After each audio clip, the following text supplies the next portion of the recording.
Hi friends, ಎಲ್ಲರಿಗೂ ನಮಸ್ಕಾರ. ನಮ್ಮ ಕುಕ್ಕಿಂಗ್ ಚಾನಲ್ಗೆ ಸ್ವಾಗತ. ಇವತ್ತಿನ ರೆಸಿಪಿ ಹುರುಳಿಕಾಳು ಸಾಂಬಾರ್. ಇದು ತುಂಬಾ ರುಚಿಯಾಗಿರುತ್ತೆ ಮತ್ತು ಆರೋಗ್ಯಕ್ಕೆ ತುಂಬಾ ಒಳ್ಳೆಯದು. ಇದನ್ನು ಹೇಗೆ ಮಾಡೋದು ಅಂತ ನೋಡೋಣ. ನಾನಿಲ್ಲಿ 1 ಕಪ್ ಆಗೋಷ್ಟು ತೆಂಗಿನಕಾಯಿ ತೊಗೊಂಡಿದ್ದೀನಿ ಮತ್ತು ಒಂದು ಚಿಕ್ಕದು ಟೊಮೊಟೊ ತೊಗೊಂಡು ಇದನ್ನು ನೈಸಿಗೆ ರುಬ್ಕೊಳ್ತಾ ಇದ್ದೀನಿ. ಮತ್ತು ಇಲ್ಲಿ 1 ಕಪ್ ಆಗೋಷ್ಟು ಹುರುಳಿಕಾಳನ್ನ ತೊಗೊಂಡಿದ್ದೀನಿ. ಮತ್ತು ಇದನ್ನು ಸ್ಟವ್ ಆನ್ ಮಾಡಿ ಬಾಣಲಿ ಇಟ್ಬಿಟ್ಟು ಇದನ್ನು ಕಡಿಮೆ ಉರಿಯಲ್ಲಿ ಹುರ್ಕೊಳ್ಳೋದ. ಯಾಕಂದರೆ ಇದು ಹುರಿಬೇಕಾದ್ರೆ ನೀವು ಫಸ್ಟೇ ಜಾಸ್ತಿ ಉರಿ ಇಟ್ಕೊಂಡ್ರೆ ಎಲ್ಲ ಸೀದೋಗ್ಬಿಡುತ್ತೆ. ಸೊ ನೀವು ಹುರಿಬೇಕಾದ್ರೆ ಹುಷಾರಾಗಿ ಹುರಿರಿ. ಇದನ್ನು ಕಡಿಮೆ ಉರಿಯಲ್ಲಿ ಇಟ್ಕೊಂಡೇ ಹುರ್ಕೋಬೇಕು. ನೋಡಿ, ಈ ಥರ ಹುರ್ಕೋತಾ ಇರಬೇಕು. ಫ್ರೆಂಡ್, ಎಲ್ಲರ ಮನೆಯಲ್ಲೂ ಹುರುಳಿಕಾಳು ಇದ್ದೇ ಇರುತ್ತೆ, ಇಲ್ಲ ಅಂದ್ರೂ ಪರವಾಗಿಲ್ಲ.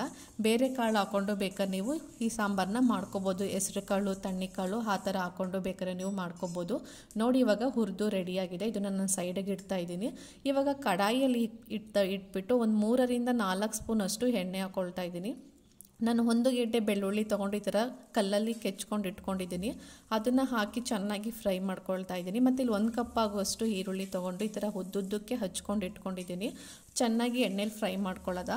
ಮತ್ತು ಇಲ್ಲಿ ಸ್ವಲ್ಪ ಕರಿಬೇವು, 3ರಿಂದ 4 ಒಣಮೆಣ್ಸಿಕಾಯಿನ ಮುರಿದು ಈ ಥರ ಹಾಕ್ಕೊಂಡು ಅದನ್ನು ಚೆನ್ನಾಗಿ ಫ್ರೈ ಮಾಡ್ಕೊಳ್ತಾ ಇದ್ದೀನಿ. ಒಂದು 5 ನಿಮಿಷ ಈರುಳ್ಳಿನ ಚೆನ್ನಾಗಿ ಫ್ರೈ ಮಾಡ್ಕೊಳ್ಳೋದ.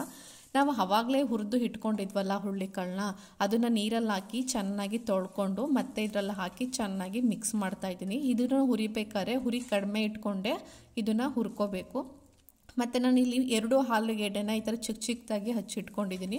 ಮತ್ತು 2 ಬದನೆಕಾಯಿ ತೊಗೊಂಡು ಈ ಥರ ಚಿಕ್ಕದಾಗಿ ಕಟ್ ಮಾಡಿ ಇಟ್ಕೊಂಡು ಅದನ್ನು ಎಣ್ಣೆ ಜೊತೆಗೇ ಚೆನ್ನಾಗಿ ಫ್ರೈ ಮಾಡ್ಕೊಳ್ತಾ ಇದ್ದೀನಿ. ಈ 3 ಚೆನ್ನಾಗಿ ಸ್ವಲ್ಪ ಫ್ರೈ ಮಾಡಿಕೊಂಡು ಇವಾಗ ರುಚಿಗೆ ತಕ್ಕಷ್ಟು ಸ್ವಲ್ಪ ಹುರಿಬೇಕಾದ್ರೆ ಸಾಲ್ಟ್ ಹಾಕೋತಾ ಇದ್ದೀನಿ.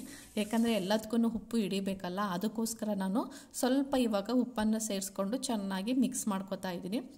ಒಂದು 5 ನಿಮಿಷ ಇದೇ ರೀತಿ ಚೆನ್ನಾಗಿ ಮಿಕ್ಸ್ ಮಾಡ್ಕೊಳ್ಳೋದ. ಯಾಕಂದರೆ ಅಲ್ಲಿರೋ ಎಣ್ಣೆಲೇ ಹುರ್ಕೊಂಡ್ರೆ ಅದು ಟೇಸ್ಟ್ ತಿನ್ಬೇಕಾದ್ರೆ ಇನ್ನೂ ಚೆನ್ನಾಗಿರುತ್ತೆ. ಮತ್ತು ಇಲ್ಲಿ ನಾನು ಹೋಮ್ ಮೇಡ್ ಖಾರದ ಪುಡಿನ ಉಪಯೋಗಿಸ್ತಾ ಇದ್ದೀನಿ, ಮನೆಯಲ್ಲೇ ಮಾಡಿರೋದಂತಹ ಖಾರದ ಪುಡಿ. ಇದನ್ನು 3ರಿಂದ 4 ಸ್ಪೂನು ಹಾಕಿ ಇದನ್ನು ಚೆನ್ನಾಗಿ ಮಿಕ್ಸ್ ಮಾಡ್ಕೊಳ್ತಾ ಇದ್ದೀನಿ.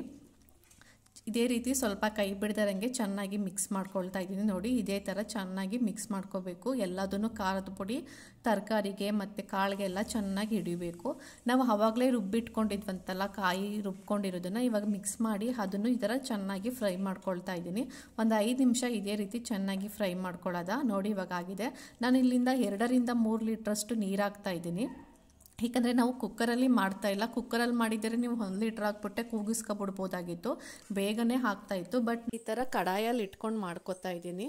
ಸೊ ಇವಾಗ ನೋಡಿ, ಇದನ್ನೆಲ್ಲ ಮಿಕ್ಸ್ ಮಾಡಾದ್ಮೇಲೆ ಇದನ್ನು ಒಂದು 5ರಿಂದ 15 ನಿಮಿಷ ಇದನ್ನು ಚೆನ್ನಾಗಿ ಬೇಯಿಸಬೇಕು. ಸೊ ಬೆಂದ್ರೇ ಸಾಂಬಾರು ಟೇಸ್ಟ್ ಚೆನ್ನಾಗಿರುತ್ತೆ. ಅಂದರೆ ತುಂಬಾ ಬೇಯಿಸೋಕೆ ಹೋಗ್ಬಾರ್ದು, ಮೀಡಿಯಮ್ ರೀತಿ ಬೇಯಿಸ್ಕೋಬೇಕು. ಆವಾಗಲೇ ಇದು ಹುರುಳಿಕಾಳು ಸಾಂಬಾರು ಟೇಸ್ಟ್ ಚೆನ್ನಾಗಿರುತ್ತೆ. ನೋಡಿ, ಇವಾಗ ಈ ಥರ ಬೆಂದಿದೆ. ನಾನು ಇದಕ್ಕೆ ಆವಾಗಲೇ ಹುಣಸೆಹಣ್ಣು ಸ್ವಲ್ಪ ಗೋಲಿ ಗಾತ್ರದಷ್ಟು ಕಲಸಿ ಇಟ್ಕೊಂಡಿದ್ದೆ. ನೀವು ನೋಡ್ಕೊಂಡು ಹುಳಿ ನಿಮ್ಗೆ ಎಷ್ಟು ಬೇಕೋ ಅಷ್ಟು ನೋಡ್ಕೊಂಡು ಹಾಕೊಳ್ಳಿ. ಯಾಕಂದರೆ ಫಸ್ಟೇ ಒಂದು ಟೊಮೊಟೊ ಆಡ್ಸೋಕೆ ಹಾಕಿದ್ದು ಮತ್ತು ಫ್ರೈ ಮಾಡೋಕ್ಕೂ ಹಾಕಿದ್ದು ಅರ್ಧ ಟೊಮೊಟೊ. ಸ್ವಲ್ಪ ಹುಣಸೆಹಣ್ಣು ಹಾಕಿ ಚೆನ್ನಾಗಿ ಮಿಕ್ಸ್ ಮಾಡ್ಕೊಳ್ತಾ ಇದ್ದೀವಿ. ನೀವು ಬೇಕಂದರೆ ಹುಣಸೆಹಣ್ಣು ಇನ್ನೂ ಸ್ವಲ್ಪ ಹುಳಿ ಬೇಕು ಅಂದರೆ ಜಾಸ್ತಿನೇ ಹಾಕೋಬೋದು. ಮತ್ತು ರುಚಿಗೆ ಇನ್ನೂ ಸ್ವಲ್ಪ ರುಚಿಗೆ ತಕ್ಕಷ್ಟು ಉಪ್ಪನ್ನು ನೋಡ್ಕೊಂಡು ಹಾಕ್ಕೊಳ್ತಾ ಇದ್ದೀನಿ. ನೋಡಿ, ಇವಾಗ ಒಂದು 5 ನಿಮಿಷ ಇದೇ ರೀತಿ ಚೆನ್ನಾಗಿ ಕುದೀತಾ ಇದೆ.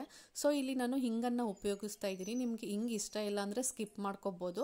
ನಾನು ಇಲ್ಲಿ ಹಿಂಗನ್ನು ಹಾಕ್ತಾ ಇದ್ದೀನಿ. ಲಾಸ್ಟಲ್ಲಿ ಈ ಥರ ಕೊತ್ತಂಬರಿ ಸೊಪ್ಪು ಹಾಕ್ತಾ ಇದ್ದೀನಿ, ಯಾಕಂದ್ರೆ ಲಾಸ್ಟಲ್ಲಿ ಹಾಕಿದ್ರೆ ಫ್ಲೇವರ್ ಚೆನ್ನಾಗಿರುತ್ತೆ. ನೋಡಿ ಫ್ರೆಂಡ್, ಹುರುಳಿಕಾಳು ಸಾಂಬಾರು ರೆಡಿಯಾಗಿದೆ. ಇದು ಬಿಸಿ ಬಿಸಿ ಮುದ್ದೆ ಮತ್ತು ಅನ್ನಕ್ಕೆ ಚೆನ್ನಾಗಿರುತ್ತೆ. ನೋಡಿ, ಇವತ್ತೇ ಟ್ರೈ ಮಾಡಿ ನೋಡಿ ಹೇಗಿದೆ ಅಂತ ಕಮೆಂಟ್ ಮಾಡಿ. Thank you.